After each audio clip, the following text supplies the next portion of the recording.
नमस्कार, मैं हूं रमेश भट्ट। आप देख रहे हैं देवभूमि डायलॉग और देवभूमि डायलॉग में आज हम बात करेंगे उत्तराखंड के एक ऐसे मुद्दे की और खासकर एक ऐसे सेक्टर की, टूरिज्म सेक्टर की, जो आज बहुत ही मुश्किलों से घिरा हुआ है। लगातार 2 साल से पर्यटन व्यवसाय ठप पड़ा हुआ है और ऐसे में जो लोग पर्यटन पर निर्भर करते थे, प्रत्यक्ष तौर पर या अप्रत्यक्ष तौर पर, उनको बहुत बड़ा नुकसान हुआ है। कईयों के रोजगार गए हैं और आने वाले समय में अगर पर्यटन उठता है तो उसको उठाने के लिए जो सहयोग चाहिए वो कैसे आएगा, और कौन कौन से वो क्षेत्र हैं जो आज करहा रहे हैं, सरकार की ओर नजर घुमाए बैठे हैं कि काश सरकार उनको आने वाले समय में मदद करे। आज चाहे वो ट्रांसपोर्ट की बात हो, चाहे वो होटल्स की बात हो, चाहे वो होम स्टेज की बात हो, चाहे वो एडवेंचर टूरिज्म की बात हो, हर कोई बंद पड़ा है। आप सोचिए, जिस प्रदेश में 4 करोड़ के आसपास टूरिस्ट आते थे 2019 तक, 2020 में वहां केवल 78 लाख टूरिस्ट आए। और इस बार अभी तक, जो कि एक पीक सीजन है टूरिस्ट का, बंद पड़ा है हमारा प्रदेश और कोरोना की दूसरी वेव ने हमें ऐसा करने को मजबूर किया है। लेकिन क्या सरकार जो पर्यटक व्यवसाय है या पर्यटन क्षेत्र है उसको उभारने की क्षमता रखती है और क्या उसको उभारेगी? आज इसी पे बात करने के लिए मेरे साथ दो बहुत ही खास मेहमान जुड़ रहे हैं। मेरे साथ नितिन राणा, आप सेक्रेटरी हैं कुमाऊं पैराग्लाइडिंग एसोसिएशन के, और मेरे साथ जुड़ रहे हैं विजय बिज जी, आप डिवाइन रिसोर्ट ऋषिकेश से। आप दोनों का बहुत बहुत स्वागत है।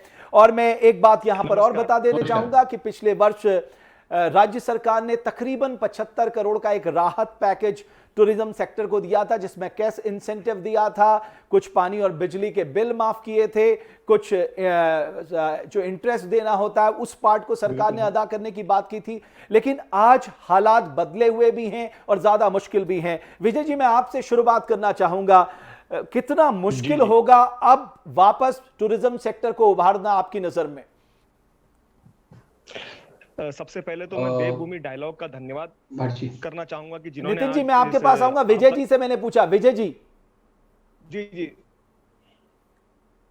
नमस्कार भट्ट जी, आपका बहुत बहुत धन्यवाद कि आपने हमें अपने इस प्लेटफॉर्म से जोड़ा और हमारी जो बातें थी वो अपने प्लेटफॉर्म के द्वारा सरकार तक पहुंचाने के प्रयास किया है। मैं चाहूंगा कि इस बार अभी हमारा जो पर्यटन है वो अभी सभी को पता है कि सबसे बुरा इम्पैक्ट जो पड़ा है इस कोविड में, लास्ट ईयर से लेकर अभी तक कोविड स्टार्ट हो चुका है। मार्च से स्टार्ट हुआ था लास्ट ईयर भी।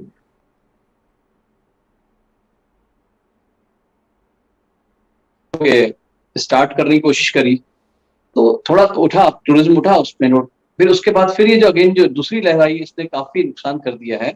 और अब तो पिछली बार वाली जो कोविड की लहर थी तो इतना उसका इम्पैक्ट नहीं पड़ा था, रीजन की वो हमने लॉकडाउन किया था काफी लंबे टाइम तक। पर ये वाली लहर से क्या है, इस बार लोगों के अंदर भी डर बहुत ज्यादा बैठ गया है। अभी जो है हम लोग चाह रहे हैं कि सरकार कैसे पब्लिक के अंदर एक कॉन्फिडेंस डेवलप कर पाएगी कि वो वापस। लगता है विजय जी, मैं आपके पास आऊंगा। थोड़ा सा हमारा जो कम्युनिकेशन है उसमें थोड़ा दिक्कत आ रही है। नितिन राणा जी, जो मैंने पूछा कि कितना मुश्किल होगा अभी उबारना, एक बात आई है कि लोगों के अंदर हमें कॉन्फिडेंस लाना होगा। हेलो जी नितिन जी, आप जवाब दीजिए। हाँ, सर्वप्रथम मैं देवभूमि डायलॉग न्यूज पोर्टल का धन्यवाद करना चाहूंगा जिन्होंने आपदा के इस समय में पर्यटन उद्योग के ऊपर उसके संकट को पहचाना और उसको जानने के लिए शासन को उसको रूबरू कराने से लिए आज के ये वेबिनार और ये वो कराया है। तो मैं बताना चाहूंगा कि जैसे कि सभी जानते हैं कि उत्तराखंड राज्य में पर्यटन जो है यहाँ की इकोनॉमी का एक बहुत बड़ा स्ट्रॉन्ग पिलर है और खासकर पर्वतीय क्षेत्र में हमारा 75% राज्य जो है पर्वतीय क्षेत्र में है और पर्वतीय क्षेत्र में कोई और उद्योग ना होने के कारण सिर्फ और सिर्फ पर्यटन के ऊपर ही काफी लोगों की आजीविका निर्भर रहती है। और जनरली देखा गया है कि अप्रैल मई जून जो ये तिमाही होती है ये हमारे लिए सिर्फ एक फाइनेंशियल ईयर का पहला क्वार्टर ना होके, अगर मैं एक पर्यटन व्यवसाय की नजर से देखूं तो हमारा 2/3 2/3 जो हमारा एनुअल बिजनेस होता है वो इस सिर्फ एक क्वार्टर से आता है। तो इसको तिमाही ना देख के हम हमारा पूरा साल इस अप्रैल मई जून पर निर्भर करता है। गत वर्ष भी 22 मार्च को हमने जनता कर्फ्यू लगाया था और उसके बाद से लगातार पूरा एक साल से हम कोरोना की पहली लहर की मार से ग्रस्त थे और पूरा पर्यटन उद्योग चरमरा गया था। और इस बार जैसी जैन फेब में हमको लगा कि पर्यटन उद्योग वापस अपनी बुलंदियों को छुएगा और उसके बाद हम दूसरी लहर से ग्रस्त हो गए और उससे भी तगड़ा सीवियर वेव थी ये, सेकंड वेव और फैटल थी। हमारे वहां जो इन्फेक्टेड रेट आया उत्तराखंड में काफी हाई था, मोर्टेलिटी रेट काफी हाई था। और सबसे जो जो सबसे सेंसिटिव इंडस्ट्री है वो होती है टूरिज्म है, जो ट्रेवल ट्रेड इंडस्ट्री है, टूरिज्म इंडस्ट्री है, जो एक लेजर इंडस्ट्री है। तो सबसे वर्स्ट हिट यही इंडस्ट्री रही हमारी। और उसके फलस्वरूप मैं छोटा सा उदाहरण देना चाहूंगा। अगर हम बात करते हैं यहाँ पर एरो स्पोर्ट्स की, एडवेंचर टूरिज्म की, देखिए अब टूरिज्म के इसमें इंडस्ट्री में काफी एक पैराडाइम शिफ्ट देखा गया है लास्ट के 8-10 सालों में।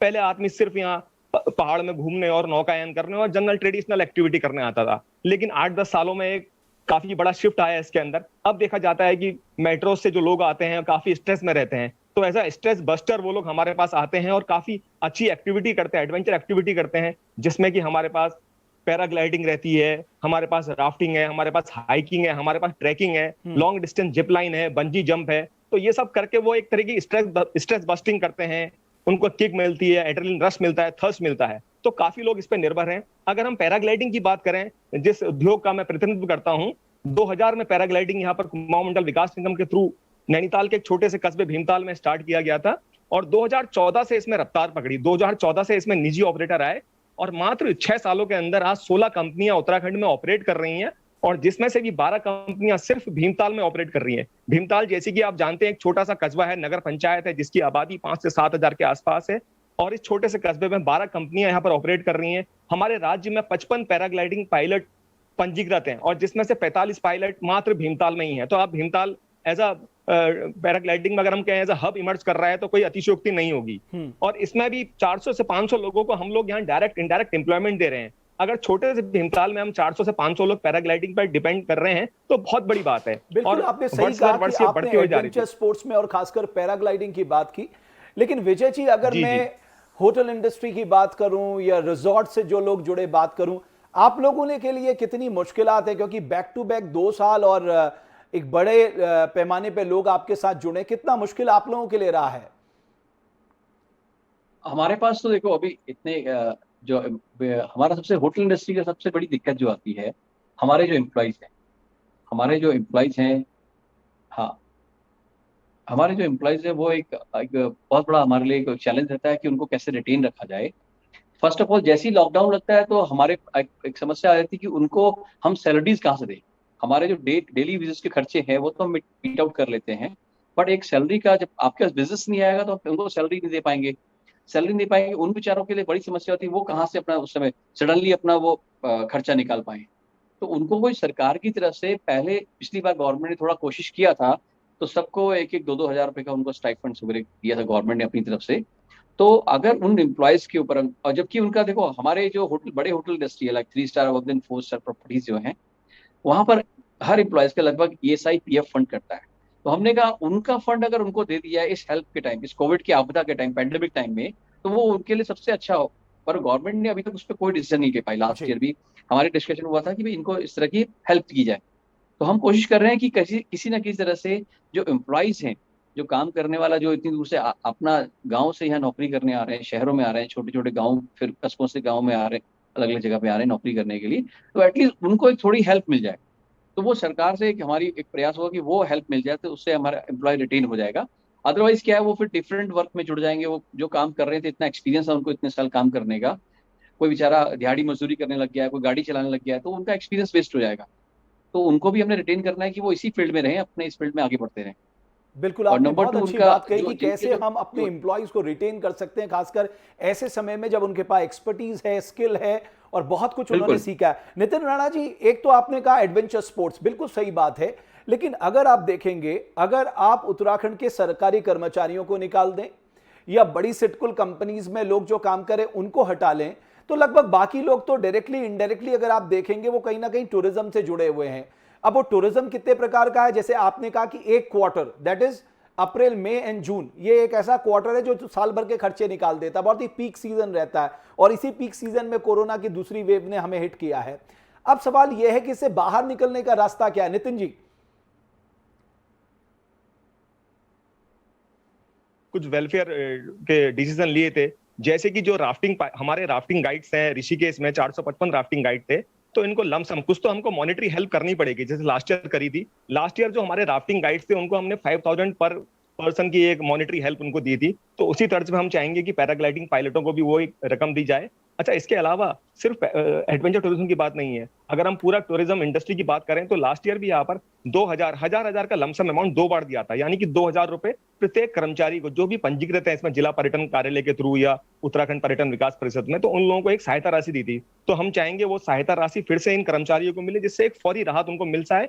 इसके साथ ही पैराग्लाइडिंग और राफ्टिंग में एनुअल परमिट फी होती है, जो पैराग्लाइडिंग में 7500 पर ग्लाइडर है, तो वो एनुअल परमिट फी जैसे सरकार ने पिछली बार भी वेव ऑफ करी थी, हम चाहेंगे कि उसी तर्ज पे इस बार से वो पैराग्लाइडिंग परमिट फी जो है वो वेव ऑफ करी जाए। और साथ ही साथ जो होटल इंडस्ट्री है, जो हमारे स्टेब्लिशमेंट है, इनके कुछ फिक्स्ड कॉस्ट हेड रहते हैं, जैसे कि इलेक्ट्रिसिटी बिल है इनका, वाटर बिल है, सीवेज बिल है, तो इन फिक्स्ड कॉस्ट में कुछ ना कुछ रिलैक्सेशन मिलना चाहिए इनको, सरकार को, जिससे कुछ ना कुछ इनको राहत मिले।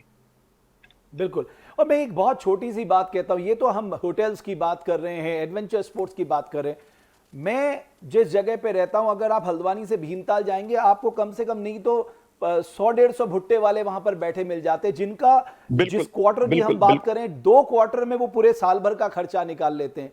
ऐसी हमारे यहाँ जो हॉर्टिकल्चर उत्पाद होते हैं, जिसमें आड़ू है, खुमानी है, पुलम है, आपका काफल है, आपका कीमू है, ये जो है टूरिस्ट को बहुत भाते हैं और उसका एक अच्छा स्वरोजगार का माध्यम ये इस दौर पे बनते हैं। बट इस कोविड की दूसरी वेव ने कहीं ना कहीं उन सबको भी नुकसान पहुंचाया है।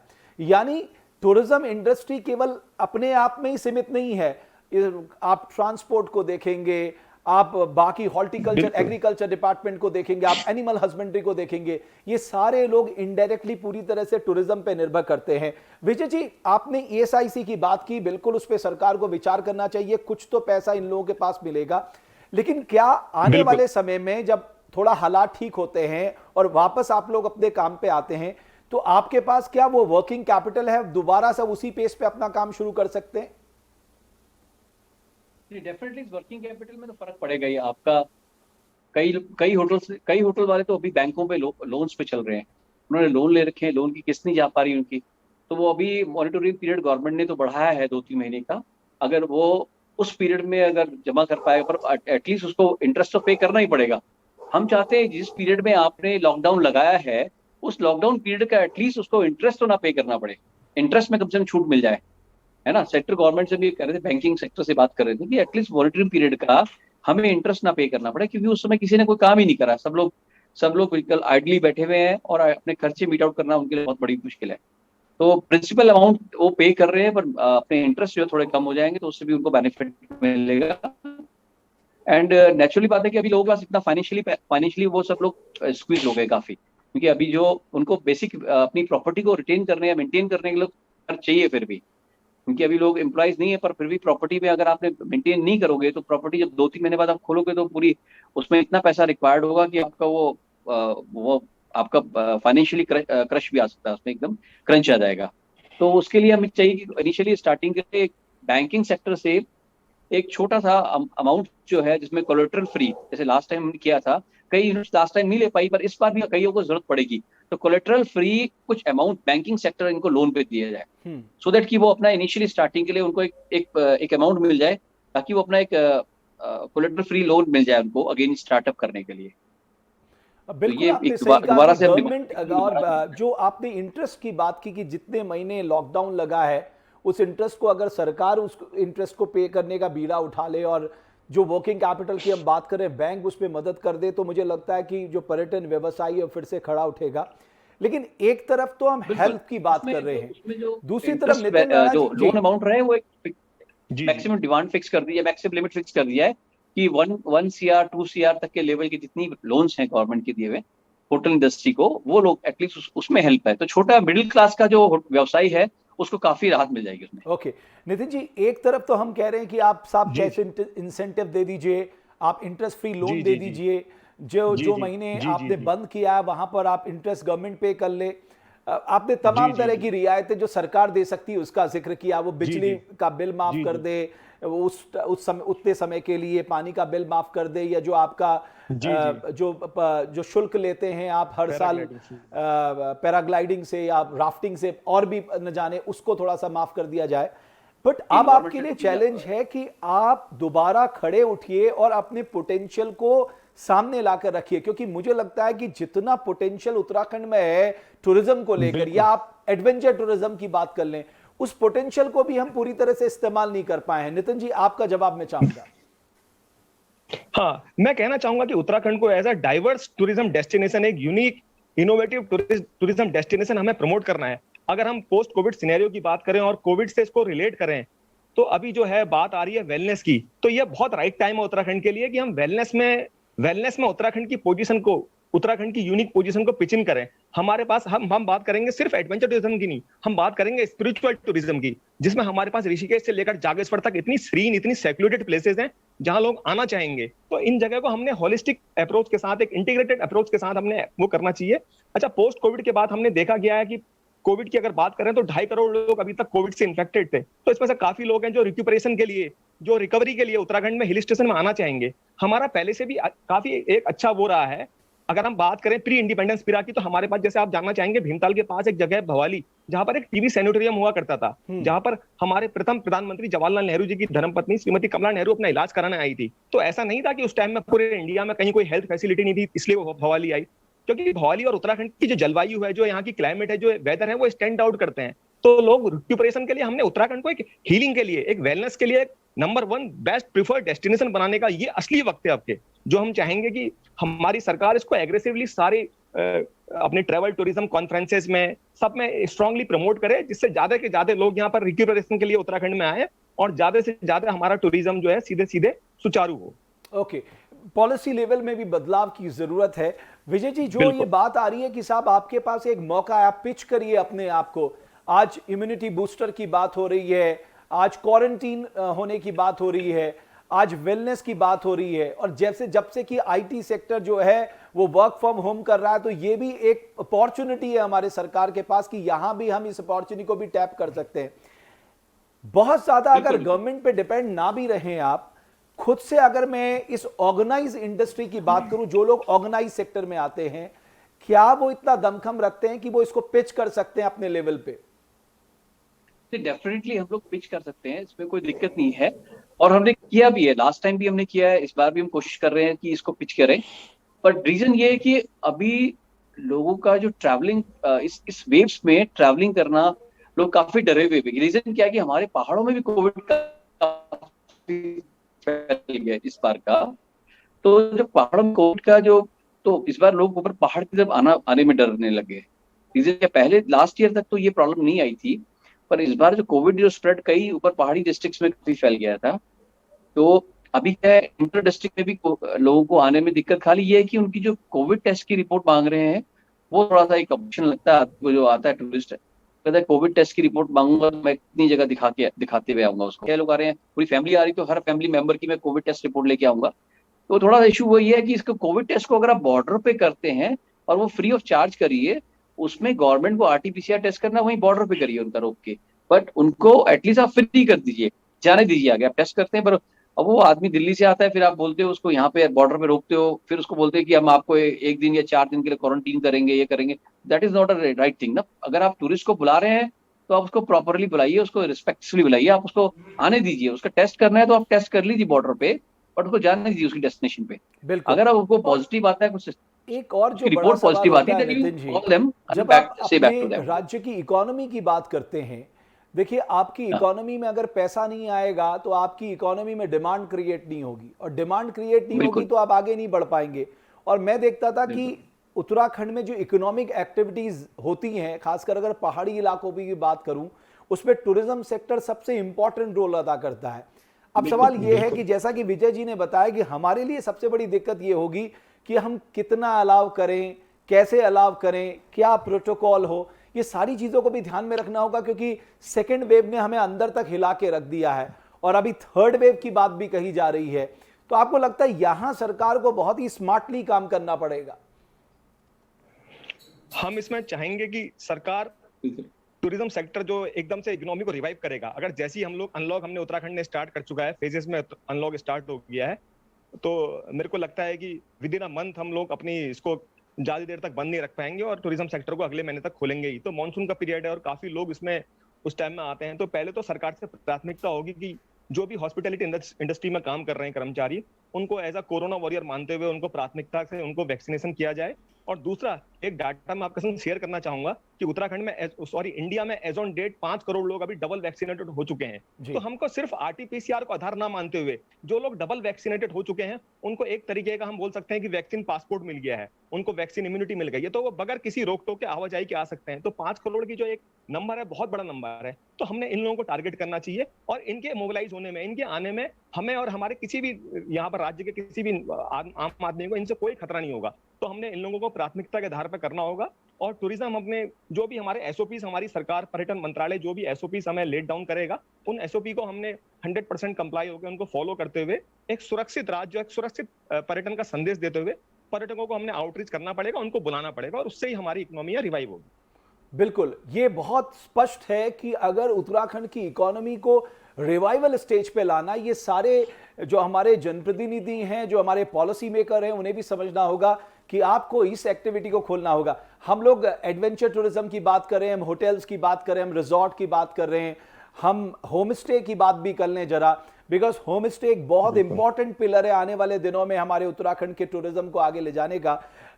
विजय जी, खासकर जब मैं होम स्टेज की बात करता हूं तो एक अलग तरह का वातावरण है, एक अलग तरह की फीलिंग है होम स्टेज को लेके, और मैं समझता हूं ये विन विन सिचुएशन भी होगी आने वाले समय में।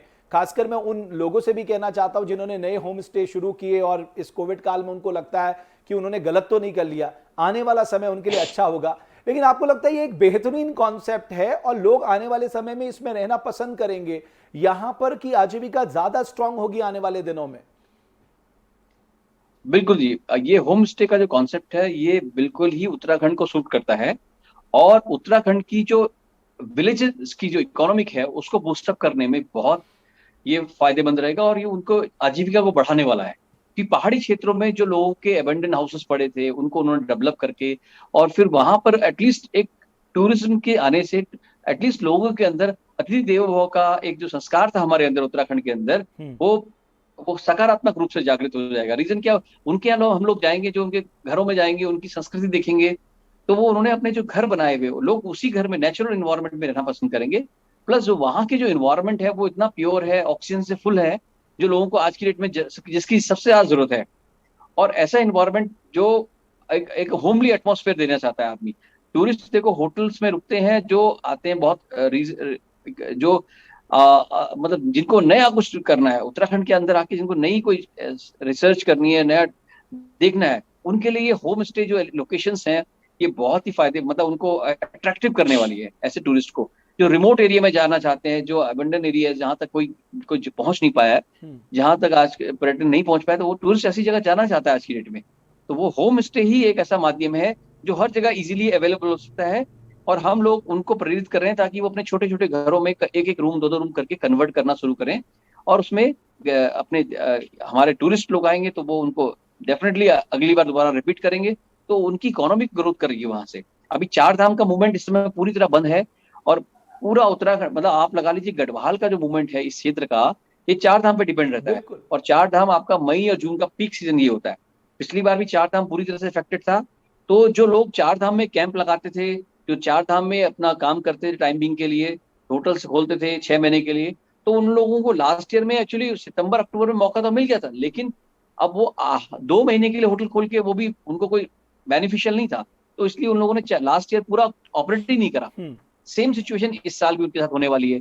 लास्ट ईयर भी ऑपरेट नहीं करा, इस साल भी ऑपरेट नहीं कर पाएंगे वो लोग होटल्स को, तो उनके साथ में बड़ी एक समस्या खड़ी होने वाली, क्योंकि उन लोगों ने काफी इन्वेस्टमेंट किए हैं पहाड़ों में ऊपर, काफी होटल्स में एम्प्लॉइज रखे हुए हैं, उनको उनके खर्चे हैं, डे टू डे खर्चे हैं। तो मैं चाहूंगा बिल्कुल वो लोग तो 2 साल से इस लास्ट ईयर और इस साल पूरी तरह से उनकी इकोनॉमी ज्यादा कोलैप्स हो जाएगी। उनके पास कोई फाइनेंशियल अगर सपोर्ट नहीं रहा, गवर्नमेंट ने किसी तरह की हेल्प नहीं करी। यात्रा पे टिकी हुई है, चाहे वो प्रसाद बेचने वाले लोग हों, चाहे वो 4 धाम रूट पे इतने सारे लोग अपनी दुकानें खोल के बैठे हों, उसमें रेस्टोरेंट हैं, ग्रोसरी आइटम का सामान बेचने वाले लोग हैं। नितिन जी, आपको लगता है कि हमने एडवेंचर की बात की, वहां क्या राहत दी जाती, बट ये जो जितने लोग हैं जो 4 धाम यात्रा पे टिके हुए हैं उनकी सुध भी लेनी चाहिए, क्योंकि साहब बैक टू बैक 2 साल से वो भी बहुत परेशान है। बिल्कुल, हमें मालूम है कि 10,000 लोगों की, 10,000 दुकानदारों की आजीविका सिर्फ और सिर्फ 4 धाम यात्रा पे निर्भर रहती है।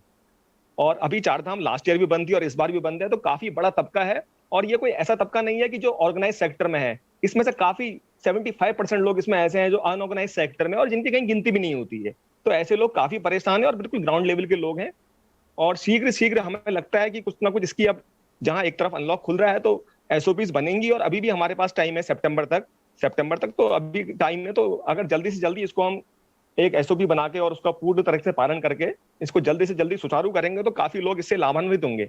अदरवाइज लास्ट 2 ईयर से वो लोग काफी परेशान हैं और कहीं से अभी फिलहाल तो कहीं से कहीं तक कोई राहत की किरण नजर नहीं आती है।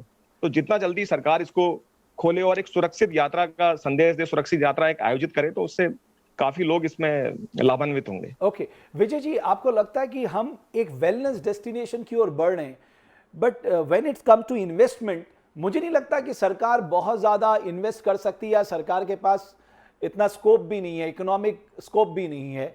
तो यहाँ पर फिर आप पिच करिए साहब प्राइवेट सेक्टर की तरफ, और उनको कहीं ना कहीं आप कन्विंस करिए कि हमारे पास, अब प्राइम मिनिस्टर आए थे, उन्होंने कहा था साहब उत्तराखंड के पास स्पेशल इकोनॉमिक जोन नहीं बनना, उसको स्पेशल स्पिरिचुअल जोन बनना है। तो हमें इस लेवल पे बहुत अच्छा पेच करना पड़ेगा, क्योंकि हमारे पास अच्छी आबो हवा है, हमारे पास साफ सुथरा पानी है, हमारे पास अच्छा खासा खाना है। यानी कुल मिलाकर अगर आप एग्रो क्लाइमेटिक जोन की बात करेंगे या क्लाइमेटिक जोन की, एग्रो क्लाइमेटिक जोन की बात करेंगे, वो भी हमारे पास है। यानी हमारे पास हर तरह का मौसम है, अच्छे लोग हैं, अच्छे डेस्टिनेशन है। यहाँ एक कहते हैं ना कि आप अगर कहीं जाना चाहते हैं तो आप क्या चाहते हैं, पीस एंड स्माइल। तो ये दो खोज आपकी पूरी हो सकती देवभूमि उत्तराखंड में, लेकिन पिच कौन करेगा? इसमें सर ऐसा है कि हमारे पास वेलनेस के ही स्कोप, एक अच्छा स्कोप है जो अभी हम इसको पिच कर सकते हैं। वेलनेस के लिए हमारे पास गवर्नमेंट के ऊपर डिपेंड होना वेलनेस के लिए तो ठीक नहीं रहेगा, बिकॉज गवर्नमेंट्स के अपने ही होटल्स जो है वो इतने बढ़िया नहीं चल पा रहे हैं उत्तराखंड के अंदर।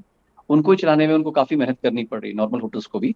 अगर वेलनेस कहते हैं, वेलनेस एक स्पेशलाइज सेक्टर है जहां पर आपको स्पेशलाइज लोग रखने पड़ते हैं, और वो ट्रीटमेंट का भी तरीका है, और आदमी अपने वेलनेस के लिए आ रहा है तो वो सारी अटेंशन चाहिए उसको। तो उसके लिए अगर हम बहुत ही हाइजीन इन्वायरमेंट देना पड़ेगा, बहुत ही सोफिस्टिकेटेड स्टाफ रखना पड़ता है उसके लिए, और उनको एक एजुकेटेड स्टाफ हायर लेवल का रखना पड़ता है। तो वेलनेस हम तभी स्टार्ट कर पाएंगे अगर हमारे पास अच्छे मैनेज बच्चे जो नए आ रहे हैं, और स्किल्ड स्टाफ हमें रखना पड़ेगा सारा उसमें। सेकंड थिंग कि हम लोग अगर उत्तराखंड के अंदर बहुत सारी लोकेशंस पे आप बैलेंस खोल सकते हैं, पर दिक्कत क्या करती है, हम लोग उत्तराखंड के लोगों के पास इतना फाइनेंशियली, जो कह सकते हैं कि कई चीजों में फाइनेंशियली हम लोग सक्षम नहीं हो पाते हैं, कि हम लोग उत्तराखंड के लोग नहीं खोल पाते हैं। तो उससे क्या होता है, बाहर के लोग ज्यादा यहाँ पे एंटर कर जाते हैं हमारे उत्तराखंड में, वो ज्यादा एंटरप्रेन्योरशिप दिखा के अपने वो ज्यादा अच्छा अर्न कर लेते हैं। तो बजाय हम ऐसे करना चाहते हैं, गवर्नमेंट को सजेशन देना चाहते हैं कि हमारे जितने भी उत्तराखंड की जो साइट्स हैं, आप यहाँ पे किसी ना किसी लोकल आदमी को जरूर पार्टनरशिप में रखिए। बिल्कुल। जैसे आप बैंक ऑफ थाईलैंड का मॉडल ले लीजिए, वहां पे भी लोग इन्वेस्टमेंट कर रहे हैं, बट लेकिन बाहर के लोग आके इन्वेस्टमेंट करते हैं तो वहां पे किसी ना किसी नहीं, लेकिन लोकल आदमी के साथ जैसे पार्टनर विजय जी, बनते मैं हैं। आपको बताऊं, जैसे आप कहिए कि साहब आप लैंड परचेस मत करिए, आप लैंड लीज में ले बिल्कुल लीजिए और जिसकी लैंड है उसको पार्टनर बना लीजिए, या वो 5 पार्टनर लोग बनाइए आपके बस। साथ काम करने लग जाएं। तो मुझे लगता है हाँ, वो अपने पोर्ट पे करिए चाहे ज्यादा उसको। बेहतर मॉडल है, सस्टेनेबल मॉडल है। बिल्कुल। तो आदमी को अपनी जमीन बेचनी नहीं पड़ेगी, और उसकी जमीन उसके पास रहेगी, देन वो पार्टनर बन जाएगा। पार्टनर बनने के साथ साथ वो लर्निंग भी करेगा, देन वो ही plan to next to her himself also. अच्छा विजय जी, सिमिलर वे ही आपको कैन लगता है डेवलप आपने प्रायोरिटाइज करने की बात की, आपको लगता है सरकार का काम होटल चलाना नहीं होता? सरकार का देखो, काम है सरकार तो नहीं चला इकोनॉमी सकती, मैं संभालना, मानता हूँ अच्छी सरकार एजुकेशन को। देना, अच्छी हेल्थ देना, इंफ्रास्ट्रक्चर बढ़ाना। सरकार ये होटल्स के बेचने में या गेस्ट हाउस के बिजनेस में क्यों है? अभी ये तो देखो, सरकार ने इनिशियली उत्तराखंड में कुछ भी नहीं था, तब जाके बहुत पहले जब यहाँ उत्तराखंड में होटल व्यवसाय नहीं थे, खाली धर्मशालाएं थी, तो गवर्नमेंट ने जीएमवीएन और केएमवीएन बना के एक ऐसा एक एग्जाम्पल सेट किया था कि भाई हम इस तरह से यहाँ उत्तराखंड में टूरिज्म प्रमोट करेंगे। तो ये जीएमवीएन और केएमवीएन उस टाइम पे बने हुए जब यहाँ कुछ नहीं था, तो गवर्नमेंट ने एज एग्जाम्पल सेट करने के लिए इन यूनिट्स को खड़ा किया था। पर उसके बाद क्या हुआ कि भाई आगे ऐसे रिमोट एरिया में कोई जाना नहीं चाहता था, रिमोट एरिया में होटल नहीं बन सकते थे, तो गवर्नमेंट कंटिन्यू आगे बनाती चली गई इनको यहाँ पे, और वो उसी क्रम में वो आगे होटल्स बनते गए। लेकिन अब तो गवर्नमेंट वहां पर सस्टेन क्या नहीं हुआ कर कि पा रही है। अब वो उस कंडीशन में आ गए कि अब प्राइवेट जो हमने गवर्नमेंट ने जो एग्जाम्पल सेट किए थे, वो यहाँ के लोगों को समझ आया कि ऐसे ऐसे होटल चल सकते हैं। अब उन लोगों ने लोकल लोगों ने स्टार्ट कर दिया है कि अभी अब हम भी चला सकते हैं, अब नॉलेज आ गई हमें सच। गवर्नमेंट की जो थी बात, वो गवर्नमेंट ने प्राइवेट पार्टनर को खड़ा कर दिया है, अब वो भी अच्छा चला रहे हैं अपना।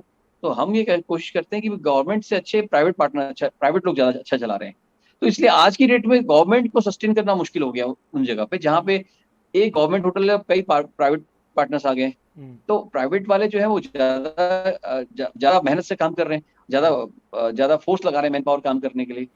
ठीक है, गवर्नमेंट के साथ एक लिमिटेशंस हैं, वो उसके आगे काम नहीं कर सकती। उनके पास जो जितना लिमिटेड संसाधन है, अपने मतलब स्वेच्छा से कोई वहां पे काम नहीं कर सकते हैं। हर काम को करने के लिए उन्हें कुछ ना किसी गाइडलाइन के अंदर में काम करना पड़ता है, या किसी अधिकारी के अंदर।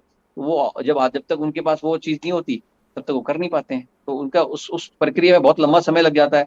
पर प्राइवेट में ऐसा कुछ नहीं है। प्राइवेट में आप इंस्टेंट डिसीजन ले सकते हो अपने हाथ, जहां आपको बेनिफिट हो रहा होगा।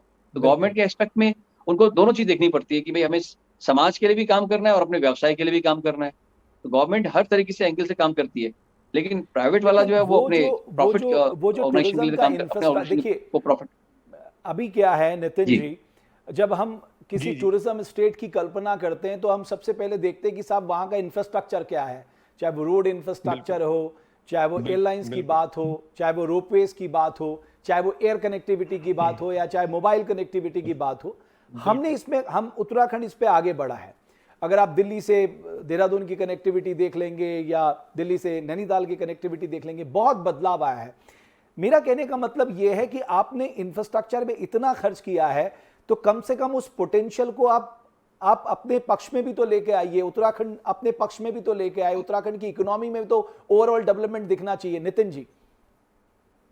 बिल्कुल, इंफ्रास्ट्रक्चर और टूरिज्म जनरली एक कहा जाता है कि infrastructure and good tourism they go hand in hand. इनको हम सेपरेट नहीं कर सकते, पैरेलल चलते हैं। जहां तक इंफ्रा की बात है, हमारी ऑल वेदर रोड बन रही है। देहरादून से दिल्ली की कनेक्टिविटी बहुत अच्छी हो गई है। हल्द्वानी से अगर हम नैनीताल से कनेक्टिविटी की बात करें दिल्ली की, तो काफी अच्छी हो गई है। इनफैक्ट अभी हम 4 आवर्स में वहां से दिल्ली से यहाँ आ सकते हैं। आने वाले टाइम में ये टाइम और कट शॉर्ट होगा। और जहां तक हम एयर कनेक्टिविटी की बात करते हैं, टूरिज्म में हम सिर्फ ये नहीं है कि हम स्टैंड अलोन सिर्फ नैनीताल या मसूरी की बात करें। अभी हमारे पास एक से एक खजाना है जो अनएक्सप्लोर्ड है। हम बात करते हैं मुंशियारी की, हम बात करते हैं पिथौरागढ़ की, और नैनी सैनी बीच में एयरवेज हमारी गवर्नमेंट ने जो है एक एयरवेज चलाया था, बीच में डिसकंटिन्यू हो गया था। उम्मीद करेंगे कि आगे सुचारू हो और टूरिस्ट जो है दूर से दूर वाली जगह, जो दूरस्थ जगह है, वहां भी जाएं और देखें उत्तराखंड में प्राकृतिक रूप से देखने लायक क्या क्या चीजें हैं। तो इंफ्रास्ट्रक्चर अच्छा होगा तो डेफिनेटली है वो डायरेक्टली प्रोपोर्शनल है अच्छे टूरिज्म को लेके, क्योंकि टूरिस्ट तभी मूव करना चाहेगा और कि जब यहाँ से वहाँ की जो कनेक्टिविटी है सब कुछ अच्छी रहे। अच्छा, एक बात आपने होम स्टे में मैं यहाँ पर ऐड करना चाहूंगा। जो होम स्टे की बात आती है, हमारा बहुत अच्छा सेक्टर है। हम लास्ट 3 ईयर से लगे हैं इसमें, दीनदयाल उपाध्याय होम स्टे योजना के तहत। तो मुझे लगता है एज ऑन डेट हमारे पास अराउंड अभी 3000 के आसपास होम इम्पैनल्ड हो गए हैं। लेकिन कितने होम स्टेज ऐसे हैं जो बगैर रजिस्ट्रेशन के भी चल रहे हैं? अगर उनको काउंट कर लें तो ऑलरेडी हम लोग 5000 के आसपास बैठे हैं होम स्टेज पे। तो होम स्टेज में भी एक डेडिकेटेड सेगमेंट है जिसको हम बोलेंगे आईटी वर्किंग कपल। मैं बताना चाहूंगा कि नैनीताल जनपद में हमारे पास मुक्तेश्वर, धारी, पदमपुरी, रामगढ़ ऐसी जगह हैं जहां पर, अच्छा इसमें क्या है कि एनसीआर से जो हमारी प्रॉक्सिमिटी है नेशनल कैपिटल रीजन दिल्ली से, वो हमारे लिए काफी एडेड एडवांटेज। आप जिस कपल की बात करें उनको मेन चाहिए मोबाइल कनेक्टिविटी। हाँ, लेकिन कुछ हमारे व्यक्तिगत लोग भी आए हुए हैं रामगढ़ में, तो अभी बता रहे हैं कि मोबाइल डाटा से और उससे अच्छा काम चल रहा है। अगर सरकार ध्यान दे इस तरफ, मोबाइल कनेक्टिविटी को लेकर ध्यान देगी, अगर वो इंश्योर करे कि अच्छी आए, तो एक बहुत अच्छा चंक है ये, जिसको हम टारगेट ऑडियंस है हमारे, जिनको सही कहा। और आप बुला सकते हैं उत्तराखंड में। आईटी कंपनीज भी ये मान रही हैं कि भाई उनके खर्चे कम हो रहे हैं, अगर वर्क फ्रॉम होम वो करा रहे हैं तो उनके लिए ज्यादा फायदेमंद है। और उस अपॉर्चुनिटी को भी मुझे लगता है उत्तराखंड को अपने नजर में रखना चाहिए। विजय जी, एक और बात जो यहाँ पर जो आ रही है वो ये है कि साहब, सपोज मैं एक एग्जांपल देता हूं, हम लोग क्यों वर्ल्ड के बेस्ट डेस्टिनेशन बन सकते हैं देवभूमि उत्तराखंड? बिकॉज एक फैमिली है, उस फैमिली में बुजुर्ग हैं, यंग हैं, बच्चे हैं। आप देखिए, उनको कैटर करने के लिए हमारे पास सब कुछ है। अगर बुजुर्ग हैं वो स्पिरिचुअलिज्म की ओर हैं, हमारे पास 4 धाम है। अगर यंग हैं वो एडवेंचर की तरफ हैं, तो हमारे पास एडवेंचर टूरिज्म का अलग है। अगर बच्चे हैं वो वाइल्ड लाइफ टूरिज्म या नेचर की तरफ है, वो भी हमारे पास है। यानी जिसे कहते हैं ना, एक कंप्लीट एंड होलिस्टिक डेस्टिनेशन हमारे पास उत्तराखंड है। बट अनफॉर्चुनेट पार्ट ये है कि जब हम दूसरे राज्यों से कंपेयर करते हैं तो हम बहुत पीछे अपने को पाते हैं। आपका अनुभव क्या कहता है, ऐसा क्यों? ऐसा हमारे पास जो संसाधन है वो थोड़े हमें अभी इस पे बढ़ाने तो पड़ेंगे डेफिनेटली, क्योंकि हमारे पास जैसे हम जिम कॉर्बेट की बात कर रहे हैं, अभी जिम कॉर्बेट में टाइगर्स है हमारे पास, तो टाइगर्स के ऊपर भी हम लोग बहुत लिमिटेड एरिया में ही टाइगर्स है। कई बार क्या होता है, टाइगर्स वहां बैन कर दिया जाता है। हमारे पास क्या है कि हम लोग एक तो इको सेंसिटिव जोन में भी आए थे हैं। सबसे बड़ी बात हमारे पास आती है, हम लोग हिमालय बेल्ट में हैं, और हिमालय बेल्ट में हमेशा इको सेंसिटिव का कुछ ना कुछ रिलेशन लगा रहता है। कभी एनजीटी आके प्रॉब्लम क्रिएट करता है, कभी आके फॉरेस्ट डिपार्टमेंट प्रॉब्लम कर देता है। तो हम लोग के पास जो वाइल्ड लाइफ का है वो प्रॉपर वाइल्ड लाइफ का साथ साथ में हमारे पास ये जो इस अपना जो इको सेंसिटिव जोन आता है, ये एक बार प्रॉब्लम करने लगता है। कहीं से हमें रास्ते नहीं मिल पाते हैं अंदर जाने के लिए। कई बार बफर जोन में, वहाँ जो बफर जोन है वहाँ पे कई विलेजर्स रहते हैं, उनके साथ प्रॉब्लम्स होती हैं। उनको जमीन में वहाँ रहने की, उनको हटाने की वो कहा शुरुआत की कि आपको यहाँ से हटना पड़ेगा। तो कई जगह ऐसी है कि यहाँ पे हम लोग उसको अभी तक डेवलप नहीं कर पा रहे, रीजन की कहीं ना कहीं हमारे पास कोई इन्वायरमेंटल क्लॉज आते हैं, कोई एनजीटीज के क्लॉज आते हैं। तो इसको पूरी तरह से हम डेवलप नहीं कर पा रहे हैं अभी तक। हमारे पास जैसे यहाँ पे ऋषिकेश में भी है, राजाजी नेशनल पार्क है, तो वहाँ पे हाथी हाथी काफी लोग हाथी की सफारी, एलिफेंट सफारी के लिए जाते हैं। Some people wants to go the like tiger safari के लिए जिम कॉर्बेट जा रहे हैं। तो अलग अलग डेस्टिनेशन पे चीजें हैं, बट अभी इनको इतना डेवलप इसलिए नहीं कर पाया कि हमारे पास ना तो उसकी कोई मतलब ज्यादा इतने लोग कि हम इसको इनकी जनसंख्या बढ़ाई जाए, जानवरों की जनसंख्या बढ़ाई जाए जंगलों के अंदर, और उनका एरिया कहीं ना कहीं वो उनका जानवरों का और आदमी का, ह्यूमंस का कहीं ना कहीं स्ट्राइक होता रहता है आपस में। बिल्कुल। और यहाँ पे और वन नितिन जी तस्कर भी एक है एक काफी, जो क्योंकि मैंने हम देखा है कि काफी उनकी अपने रिपोर्ट्स आई हैं आखिरी कि वो सेगमेंट पे किसी न बात किसी कर रहे हैं। जानवरों को अटैक कर रहे हैं। तो हम उसकी जी जी डेवलपमेंट के ऊपर बात कर रहे हैं कि उनको, उनकी नंबर ऑफ संख्या कैसे बढ़ाई जाए यहाँ पे ओके ओके, फॉरेस्ट आपने में। वाइल्ड लाइफ टूरिज्म की और बात की। एक और बात, क्योंकि हाँ, देखिए सरकार के पास भी लिमिटेड स्कोप है, क्योंकि सरकार ने जो रेवेन्यू सेट किया है, क्योंकि आपकी ग्रोथ उतनी ज्यादा नहीं होगी, उतने रेवेन्यू टारगेट्स आपके पूरे नहीं हो पाएंगे। सेंट्रल से जितना आपको फंड मिलता था वो उतना नहीं मिल पाएगा, क्योंकि सेंट्रल के अपने टारगेट पूरे नहीं हो पाएंगे। तो सरकार के पास भी लिमिटेड स्कोप है नितिन जी। तो ऐसे में एक बेहतर कोलैबोरेशन, यानी पर्यटन व्यवसाय का और सरकार के बीच का भी, ताकि हमारा पर्यटन दोबारा खड़ा हो सके, उस पे आपकी क्या सोच है? एक बार आप रिपीट करेंगे प्लीज? नहीं, हर चीज गवर्नमेंट पे अगर डाल देंगे तो ऐसे भी काम नहीं चलेगा, बिकॉज गवर्नमेंट के पास अपने फाइनेंशियल बहुत ज्यादा रिसोर्सेस नहीं है। ऑलरेडी गवर्नमेंट सफर कर रही है, क्योंकि बहुत ज्यादा पैसा, आप देखिए ना, हमारे यहाँ क्लाउड बर्स्ट भी हो रहा है, नेचुरल कैलेमिटीज का भी हम सामना कर रहे हैं, कोविड-19 की दूसरी लहर से भी लड़ रहे हैं। तो हमारे पास भी फाइनेंशियल क्रंच है सरकार के पास। तो ऐसे में आपको लगता है कि दोनों को मिलकर रास्ता निकालना होगा, ये नहीं कि पर्यटन से जुड़े लोग कहें कि साहब सरकारी मदद करे, बाकी कोई रास्ता नहीं है। नहीं नहीं, बिल्कुल बिल्कुल, बहुत वैलिड क्वेश्चन पुटअप किया आपने यहाँ पर। मैं इसी के बताना चाहूंगा, जो मैं जैसे पैराग्लाइडिंग की बात कर रहा था भीमताल में, जो इंडस्ट्री इमर्ज हुई है लास्ट 7-8 ईयर्स में इमर्ज हुई है और काफी अच्छा काम कर रही है, तो ये आप में अपने आप में सेल्फ इमर्ज हुई है। जहां तक हम सिर्फ एक एग्जांपल देना चाहूंगा, जैसे हम लोगों के ग्लाइडर थे, हम लोगों ने सेल्फ प्रोक्योर किए। ऐसा नहीं है कि हर किसी ने चंद सिंह गढ़वाली स्कीम से प्रोक्योर किए। अच्छा, हमारे पायलट्स की ट्रेनिंग देने की बात थी। आज हमारे पास लास्ट 2 साल पहले त्रिवेंद्र सिंह रावत जी की सरकार ने हमें एक उत्तराखंड की एरो स्पोर्ट्स की गाइडलाइन दी और हमें कुछ ट्रेंड इंस्ट्रक्टर दिए, जो अब यहाँ पर ट्रेनिंग दे रहे हैं हम लोगों के जो नए पायलट्स हैं, जो ट्रेनी पायलट्स हैं उनको। अदरवाइज हम लोग अपने पायलट्स को हिमाचल भेजते थे सीखने के लिए। तो हमारा एक सेल्फ सस्टेन मॉडल था।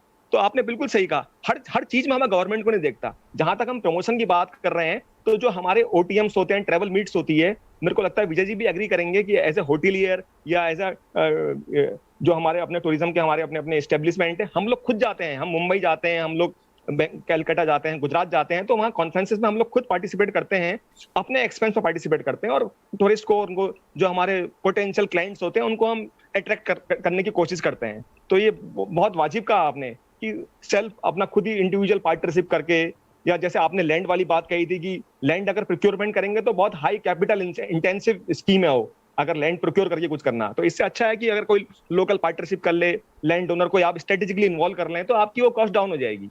हाँ, तो मैं बिल्कुल और सहमत हूं मैं आपकी ये बात। विजय जी, मैं इसलिए नहीं कह रहा, मैं अपने अनुभव से कह रहा हूं। मैंने तकरीबन 250 से 300 वीडियोस बनाए, और जिनमें से ज्यादातर टूरिज्म को लेकर बनाए, और देश दुनिया में लोगों ने उन्हें पसंद किया। अब सवाल यह है कि गवर्नमेंट को दिल खोल के अपनी एक एक डेस्टिनेशन का खूब प्रचार प्रसार करना चाहिए। जैसे परसों हमने मुनस्यारी का ट्यूलिप गार्डन दिखाया। अब आप सोचिए साहब, एक तो ट्यूलिप गार्डन है, दूसरा पंचाचूली की रेंज है, तीसरा वहां पर मुनाल पक्षी आपका फ्लोरा एंड फौना है, चौथा, आपके वहां पर आपको स्नोफॉल देखने को मिलेगा। आप मुझे कोई एक ऐसा स्टेट या कोई ऐसा कंट्री बता दीजिए दुनिया में जो इतनी सारी चीजें एक जगह पे दे सकता है। बिल्कुल, आपने बहुत अच्छा करा कि एक ही जगह पे आपको इतनी सारी चीजें देखने को मिल रही है। अभी तक तो हम टुलिप गार्डन राष्ट्रपति भवन में मुगल गार्डन को ही देखने, वहां वहां टुलिप गार्डन लगा हुआ है, वहां देखने आते हैं लोग भी। अब यहाँ पे लोगों को पता लगा कि आपको मुंशियारी ऐसी जगह टूरिस्ट प्लेस में आपको नेचुरल अगर ये देखने को मिल रहा है, तो इससे एनसीआर और दिल्ली के नियर बाय जितने भी लोग हैं वो काफी उत्सुक होंगे ऐसी जगह आने के लिए। उनको अगर ये चीज हम प्रमोट करेंगे तो हमारे को ये चीजें प्रमोट करनी पड़ेगी अपने हर लेवल पे। जो हमारे प्राइवेट पार्टनर्स भी वो प्रमोट करेंगे, गवर्नमेंट भी अपने अपने प्लेटफॉर्म पे इसको प्रमोट करेगी। तो उससे काफी लोगों को इसका अभी अभी हम लोगों को नहीं पता कि वहाँ पे इतनी चीजें बन चुकी हैं। अब मुंशियारी इसी जगह पे बहुत रिमोट एरिया माना जाता है मुंशियारी, अगर पूछना आपको तो वहां तक अभी फ्लाइट की कनेक्टिविटी पिथौरागढ़ तो हो गई है, पिथौरागढ़ से फिर मुंशियारी के लिए निकलना, तो वो चीजें लोगों को अगर पता लगने लग जाए, इजीली ट्रैवलिंग हो जाए, ट्रैवलिंग इजी हो जाए वो एरिया, तो काफी लोग मुंशियारी जाएंगे, काफी लोग उस एरिया में जाना पसंद करेंगे। बिल्कुल।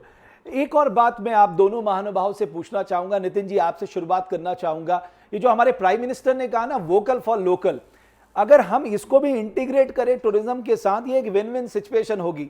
यानी लोकल उत्पादों को खरीदिए, लोकल लोगों से सेवाएं लीजिए, लोकल जो हमारे जितने भी उत्पाद है उनको हम शामिल कर लें अपने फूड में, अपनी रेसिपी में, तो उन लोगों को भी एक इनडायरेक्टली सपोर्ट मिल जाता है। तो मुझे लगता है कि मैं ये नहीं कह रहा कि नहीं होता, बट मुझे लगता है कि इस पे ज्यादा गौर करने की जरूरत है, ज्यादा काम करने की जरूरत है। नितिन जी। बिल्कुल, वोकल फॉर लोकल तो ग्लोबल मंत्र है और हमने इसको पूरा फॉलो करना है। अगर हम पोस्ट कोविड सिनेरियो की बात करें तो हमारा उत्तराखंड फूड कुजीन है, लोकल फूड है, और वो अब हमें तो शुरू से मालूम है कि उसमें इम्यूनिटी कितना अच्छा बूस्ट करता है। एज इम्यूनिटी बूस्टर उसको हम डेली अपने खान पान में, अपने मेन्यू में शामिल करते हैं। और अब बाहर के लोगों को भी धीरे धीरे मालूम चल रहा है कि जो पहाड़ी फूड है उसके कितने अपने आप में कितने उसके लाभ हैं। तो धीरे धीरे लोकल फॉर वोकल वाली बात जो है, वोकल फॉर लोकल वाली बात, वो धीरे धीरे प्रैक्टिकली अब फीजिबल भी लग रही है और हम लोग उसको कर भी रहे हैं। हमारा सोविनियर है, हमारे उत्तराखंड के अपने हैंडीक्राफ्ट हैं। अच्छा, अभी कोविड के बाद जो हमने देखा गया है कि बड़े बड़े होटल रिजॉर्ट्स में गेस्ट आने में फिर भी कहीं ना कहीं एक हिच है, उनके अंदर एक इनिबिशन है। वो नहीं चाहते कि औरों के साथ वो अपना रूम, अपना स्टे शेयर करें। तो वो चाहते हैं कि जो हमारे होम स्टे हैं, जो इंटीरियर में होम स्टे है, वहां जाएं और सेक्लूडेड जगह जाएं, सीरीन जगह जाएं, जहां उनको किसी के साथ कोई भी थ्रेट ना रहे कोविड का या किसी भी इन्फेक्शन का। तो ये चीजें और आज के इसमें संदर्भ में ये चीजें और रेलेवेंट होती जा रही हैं। बिल्कुल।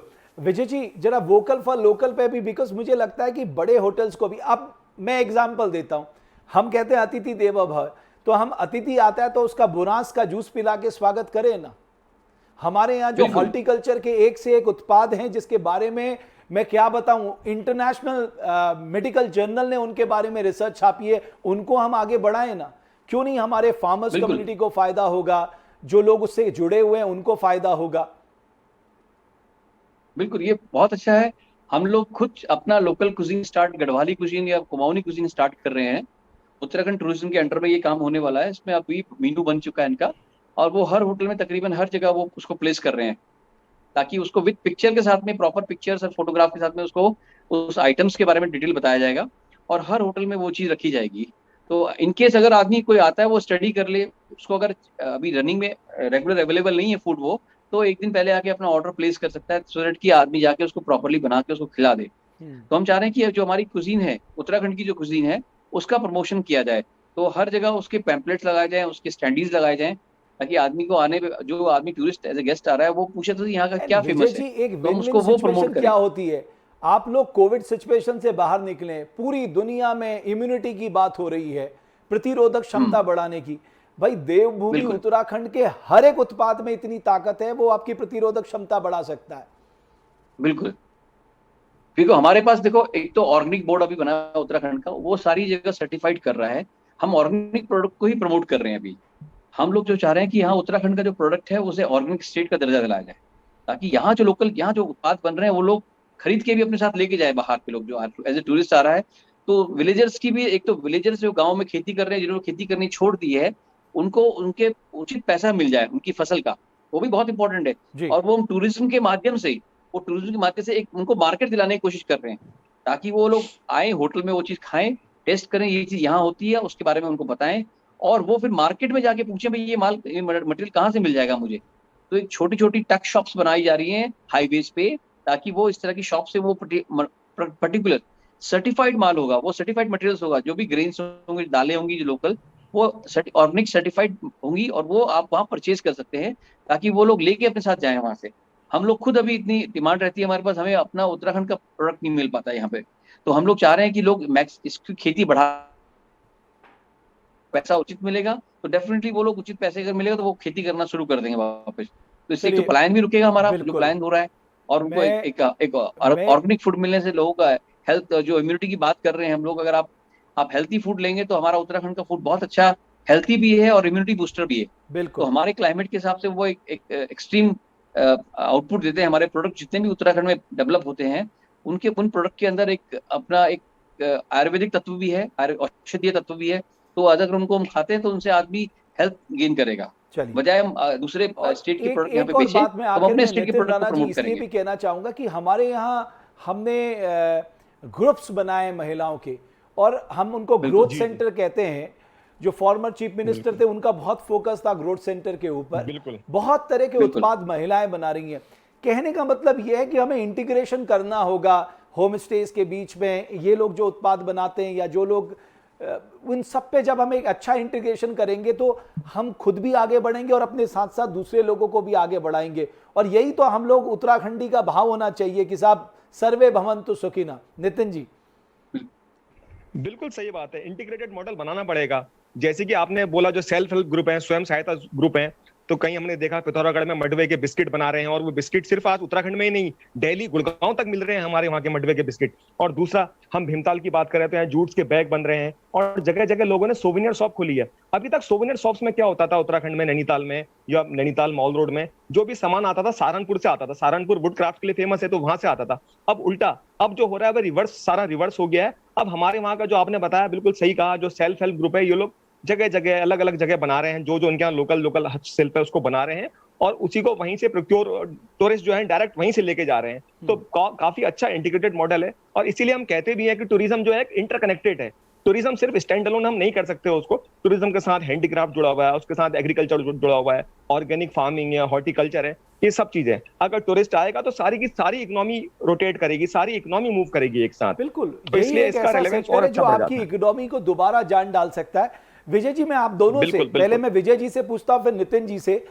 मैं खुद के अनुभव से भी कहता हूं कि जब हम देश दुनिया में जाते हैं कहीं, तो टूरिज्म सेक्टर में या उन कंट्रीज में हमें सबसे ज्यादा साफ सफाई दिखती है, क्लीनलीनेस, स्वच्छता। लेकिन जब मैं उत्तराखंड में आता हूं तो देखता हूं तो साहब आप गंगा किनारे, गंगा हमारी होली रिवर है, उसके किनारे भी आपको केन्स मिलेंगे, बॉटल्स मिलेंगी, प्लास्टिक्स मिलेंगे।